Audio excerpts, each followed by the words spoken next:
보통의 경우 입냄새가 나면 처음 하는 게 양치질을 막 한다거나 네. 가글을 한다거나 하는데요. 혀에 생기는 백태 때문에 이런 부분에 대해서 없어지지 않아서 걱정하시는 분들이 많이 있으세요. 예. 그래서 막 무리하게 이렇게 네. 없앤다고 하는 학생들도 많이 봤는데요. 이런 백태가 생기는 원인이 무엇인가요? 백태는 입냄새를 유발하는 굉장히 중요한 원인 중에 하나인데요.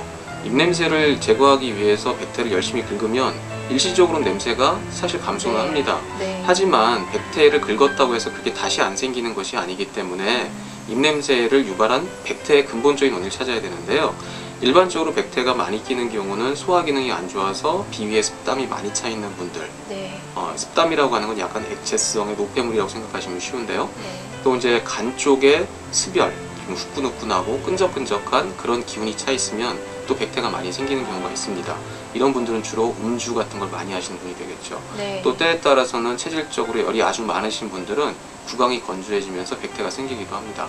그래서 닦는 것만이 능사가 아니라 이런 근본적인 원인들을 잘 치료를 해주면 자연스럽게 백태가 감소를 하고 그 이후에 냄새도 줄어들 수 있는 좋은 효과를 기대할 수가 있죠.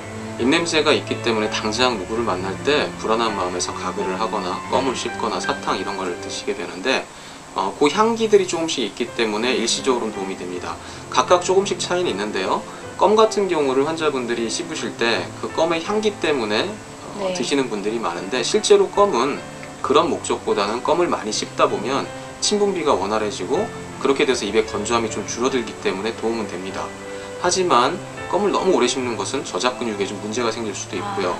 그렇죠. 일시적인 효과라고 보시면 될 것이고, 사탕 같은 경우는 별로 권해드리고 싶지 않은 것이 일반적으로 그 냄새가 사라지고 나면 당분이 늘어나면서 혀에서 입냄새가 더 심하게 나는 경우가 있고요.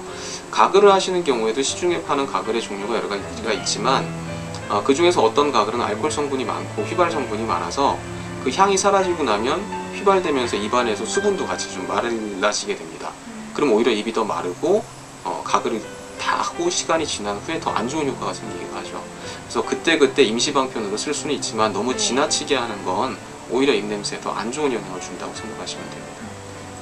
입냄새에 주의할 음식들이 있다면 좀 알려주시겠어요? 입냄새에 주의할 음식은 동의보감을 보면 네. 고기, 매운 것, 면, 네. 그 다음에 술을 먹지 말라고 되어 있어요. 아, 근데 이런 음식들의 특징이 무엇이냐면 일반적으로 술이나 매운 음식들은 입안에서 수분을 더 많이 줄여야 됩니다. 그래서 입안이 건조해질수록 입냄새가 심해지는 영향이 생기고요. 또 고기 같은 경우는 백태도 더 많이 생기고 한의학적으로 볼 때 위나 간에 열이 좀 많이 쌓이는 그런 음식이라고 생각하시면 쉬울 거고요. 면류죠. 그러니까 요즘 흔히 말하는 밀가루 음식인데 밀가루 음식은 소화장애를 일으키기 쉽고 또 간혹 위 역류가 있는 분들은 위식도 역류증이 좀 더 심해지기도 하고 백태가 일반적으로 더 생기는 음식이긴 합니다. 그러니까 대개 입냄새가 나시는 분들을 보면 좋아하시는 음식들이 술, 네. 기름진 것, 자극적인 것, 맵고 짠 것, 인스턴트, 패스트푸드도 드시는데요. 현대로 본다면 과거에 좀 전에 동의보감에 써놨던 음식들이 다 해당이 되는 거죠. 그런 음식들은 좀 조심을 하셔야지 중요합니다. 그럼 치료받는 동안에도 그런 식습관이나 음식들은 주의를 많이 해야겠네요. 그렇죠. 제가 생각할 때 치료를 하는 것이 꼭 한약만 드신다고 낫는 것은 아니에요.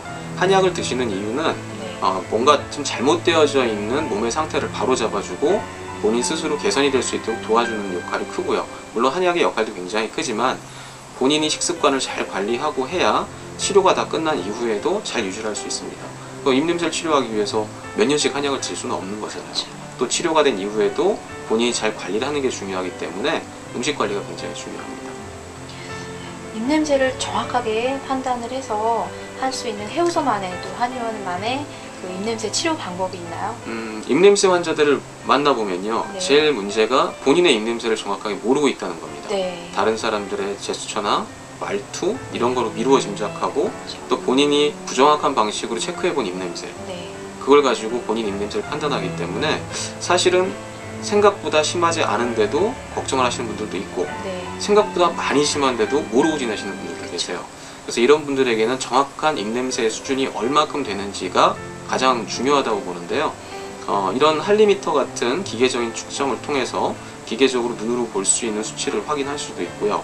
또 어떤 입냄새들은 이런 할리미터나 기계적인 수치로는 측정이 안 되는 냄새들도 있기 때문에 또 제가 직접 냄새도 맡아보고 그래서 상대방이 느끼는 냄새가 어떤지, 또 이 환자에게서 나는 냄새의 특징이 어떤 건지, 뭐 예를 들면 막 썩은 내가 난다든지 뭐 암모니아 냄새가 난다든지 그런 냄새들이 있는지를 확인해서 냄새의 종류와 냄새의 정도를 판단해서 이 환자가 치료가 필요한지 또 어떤 치료를 해야 될지를 결정하게 되고요. 또 기본적으로는 뭐 체열 진단이나 스트레스 진단 같은 한의학적인 검사를 통해서 전체적인 몸 상태를 확인해 줍니다. 그 이후에 자세한 문진을 해야 되는데요. 평소 환자의 식습관, 생활 습관, 또 어떤 발병 동기 그런 것들을 정확히 파악하고 진맥, 또 목진, 설진 이런 진단들을 통해서 원인을 찾아야 됩니다. 그럼 입냄새라는 것 자체가 특정한 질병이 아니라 다양한 원인에 생기기 때문에 그 원인들을 정확히 찾고 그 원인들을 하나씩 해결하는 것이 치료의 포인트고요. 또 중요한 건 입냄새는 병원에 와서 치료 한번 받고 집에 가 있으면 낫는 것이 아닙니다. 이건 항상 꾸준한 관리가 필요하기 때문에 지속적으로 2주나 3주에 한 번씩은 방문하셔서 현재 입냄새 상태를 정확하게 체크를 하고 또 그 체크된 점을 보고 그 다음 치료에 반영을 하고요.